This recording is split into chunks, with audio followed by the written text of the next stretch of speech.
How's it going, everybody? Thank you very much for watching. I always appreciate you. I'm Orlando Ruiz Jr. Welcome to another classic movie review. This is my review of The Wizard of Oz from 1939. This is a movie that was directed by Victor Fleming, who also directed Gone with the Wind that came out that same year. This is one of those movies that people have been adoring for generations, and myself included.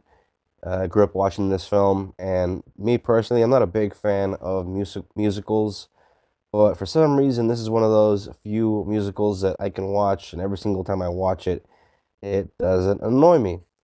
So, yeah, this is definitely a bona fide classic and one that I highly recommend to people of all ages. This movie stars Judy Garland in the role of Dorothy Gale. Um, Beginning of the film, it begins in black and white, which is mostly kind of a sepia tone, kind of black and white. And we meet Dorothy in Kansas. She lives in a farm with her Aunt Em and her Uncle Henry. And there's also some farm hands that are friends to Dorothy. You got the Honk, Hickory, and Zeke. And these three guys are played by Ray Bolger, Jack Haley, and Burt Lahr. And their faces pop up later on in the movie uh, in another um, in another form actually. And so, beginning of the film, they're paid a visit by this really mean woman, Almara Gulch, who claims that Dorothy's little dog Toto, very cute little dog, says that Toto bit me, and I'm gonna pick him up, take him back to town where they can euthanize him. She's this very mean old woman, and she has come with like a warrant from the local authorities, and so legally they kind of have to give up the dog. And the dog, luckily enough, escapes, comes back to the farm to Dorothy. And at that moment, a twister hits the farm. The effects shots for 1939 film involving the twister are actually pretty well done and look pretty decent. All of a sudden, the house goes up in a twister, it starts spinning around, and then finally it crashes down after a bit. And somehow Dorothy is okay. You know, she's laying on the bed all perfectly when the house comes down, and you know she has no injuries or scratches or anything. Like I said, it's black and white. And then Dorothy opens the door and goes outside after the twister, and all of a sudden everything is in color. And for 1939, this must have been an amazing experience for people to see in a theater. From a storytelling standpoint, it's used to uh, very great effect. And so there's every single color you can think of. It's there, and she immediately thinks and even says out loud to little Toto, her dog, "We must be over the rainbow." And all of a sudden, all these little people come out of nowhere, and these little people happen to be something known as what's known as Munchkins, and I guess this is Munchkin Land, and that's when the songs begin. And the songs are, like I said, I'm not a musical guy, but the songs are upbeat, they're catchy, they're delightful, and Judy Garland has a great singing voice, and she chimes in a bit here and there. A bunch of people, little people, are basically coming to meet and greet her, and so many iconic songs throughout this movie. Before the color sequence, you get a great sequence during the black and white scenes when she sings "Over the Rainbow" very beautifully, I gotta say. And once she arrives at the Munchkin Land and everything's in color, the Munchkins got their own little bunch of songs as the different Munchkins come out to greet her. But yeah, you got the Lollipop Guild, um, the Lullaby League, a pink glowing ball orifice kind of floats by and floats in the frame and dissolves. Really cool little effect for 39. And out of it comes this beautiful angel-looking, fairy princess-looking woman who presents herself as Glinda, the Good Witch of the North. And she lets Dorothy know that. Well, first she asks her if he's a good witch or a bad witch, and Dorothy says, "Well, witches are old and ugly," and she says, "Well, not me. I'm a witch too." And says, "See that house that you came in that landed on that lady over there? There's a woman with her feet sticking out, and there's a shot. Dorothy sees that the house landed on a woman. You can see her feet sticking out, and it turns out that she was also a witch, but not a good witch. She was a bad witch. She was the wicked witch of the east, I guess." And all of a sudden, out of nowhere, that dead witch's sister arrives, and she is pissed off, and she resembles Elmira Gulch quite a bit from the black and white sequence at the beginning of the film. And she introduces herself as the evil, wicked witch of the West. Well, actually, I think Glinda makes that introduction. Um, the Good Witch. But yeah, she's really mad now that her sister is dead, and not just that, but when she goes to get something that she says belongs to her, which is on her sister's feet, something known as the ruby slippers, Glinda does a little magic and puts all of a sudden the slippers disappear and they show up on Dorothy's feet. And for some reason, the Wicked Witch of the West can't do anything about it. She's kind of like rendered powerless there in Munchkin Land.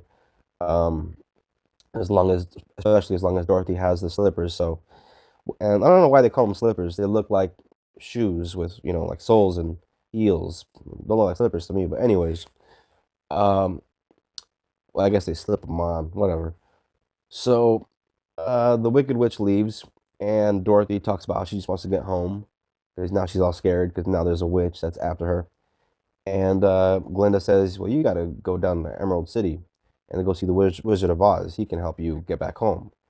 And so they say, follow the yellow brick road. And there's a great shot that starts at the tip of the yellow brick road where, you see Dorothy's feet right at the tip. And she slowly starts to follow it and it swirls around. And all the munchkins, the little people, they slowly start a new song and, follow the yellow brick road. Somebody else says, follow the yellow brick road. And that becomes a song. So Dorothy starts her journey.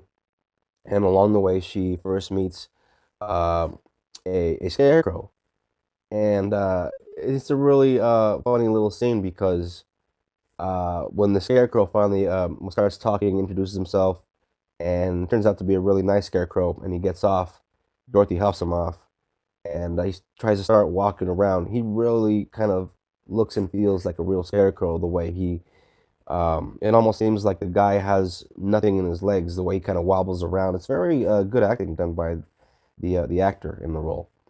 And even the makeup around the head and the face, it kind of blends in the neck part with the face. It looks kind of creepy for a kids movie, to be honest. You look at it really closely, it's almost like Leatherface Texas Chainsaw Massacre style uh, type makeup with a. This is how good it looks. It looks really damn good.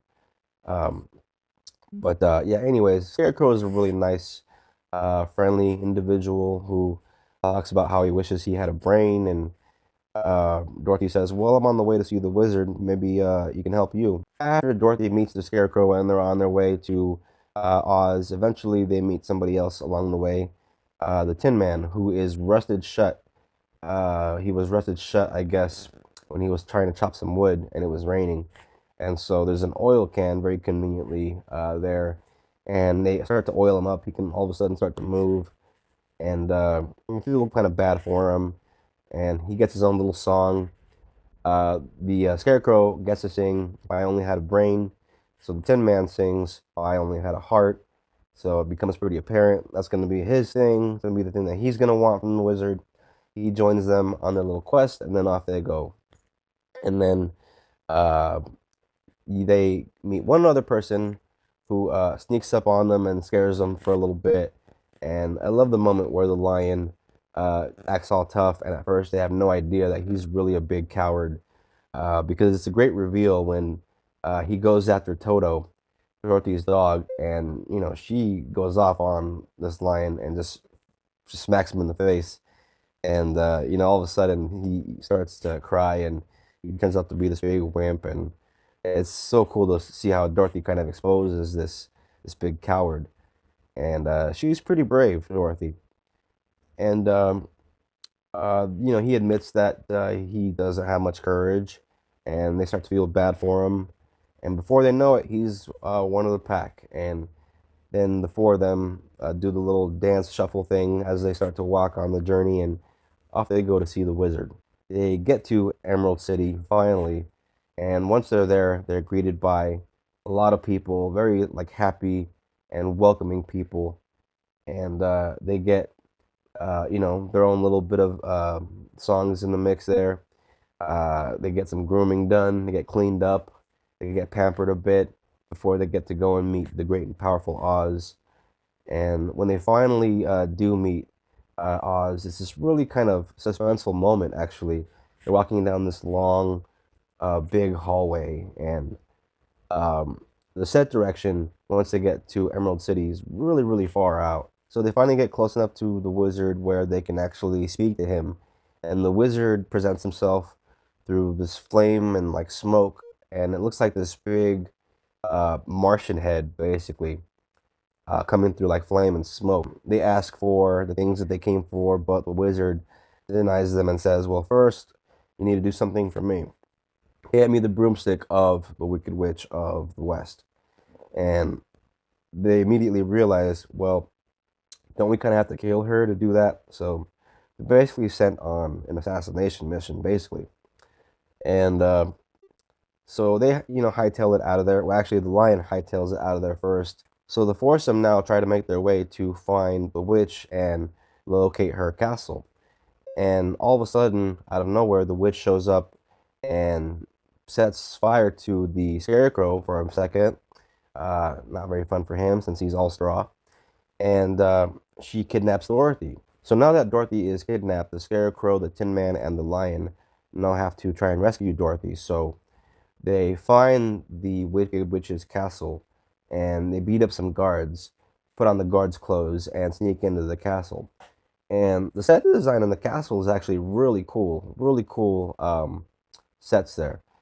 And pretty big, actually. The castle looks pretty damn real in a lot of shots. Even though some shots, it's definitely surrounded by some matte paintings and stuff for the background. But yeah, very cool looking set.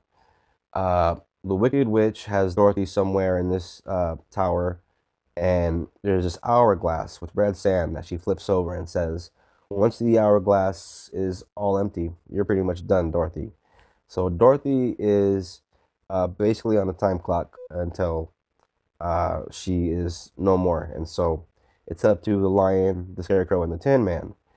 And the Tin Man has his axe he uses to sort of break down doors, and they go around the castle looking for Dorothy. Finally, they find her, and has they have to have a little confrontation. The whole time watching this film, one can definitely get the sense that you're watching this very childish kind of fantasy.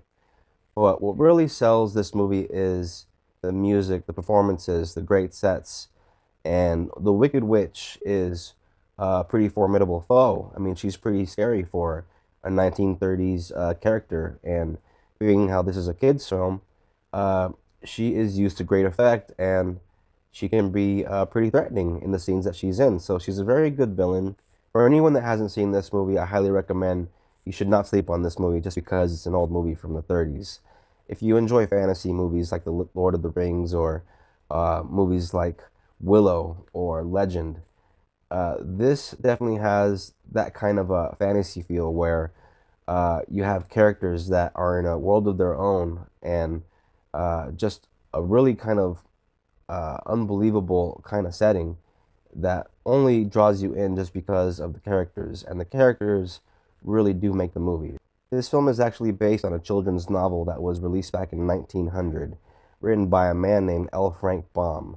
And I think Victor Fleming did an amazing job making this film that is by now really timeless because it has endured throughout the decades and was rediscovered in the 50s through television back in 1956 when it first aired here in the States once again to sort of be reintroduced to American audiences. Uh, and, since then, people have been watching this movie and different generations have been growing up with this movie. And now it's 2023. I'm sure there's a whole new generation out there that has no idea uh, of anything about the Wizard of Oz. But this is one of those films that you can watch at any age, and because there's great life in the songs, there's great energy in the performances. Like I said, the setting, as far as like the sets, the costumes, all that stuff is really awesome, and it's really an immersive experience. And yeah, it's an old movie, but it's an experience nonetheless, and highly recommend that anybody that loves films check this out. This is a very influential movie. It's influenced not just many fantasy movies, but many filmmakers throughout the decades. And highly recommend this 4-star classic to anybody that enjoys a good fantasy journey type of movie. The Wizard of Oz is a movie that is, for the most part, in color, but it does begin in black and white. So that is my copy of the Blu-ray. This is a movie that can be found on streaming because I watched it on HBO Max recently. But yeah, that is the Tin Man, the Scarecrow, Dorothy, and the Cowardly Lion there, and yeah, Wizard of Oz. It's definitely a movie for those that are still children at heart. Thank you very much for watching this classic movie review. I very much appreciate it. And if you did watch, if you commented, if you subscribe, if you share, if you leave a like, thank you very much. It all helps out the channel, which is still pretty much at the birthing stage, even though, well, I'm about a year in. So it's like my year anniversary now because I started about this time about a year ago. So, I still consider myself an amateur at this. And to me, it's just good fun to just hang out in this little corner and talk movies, which is my favorite thing to talk about. So I appreciate you listening and thank you very much. Take care and have a good one.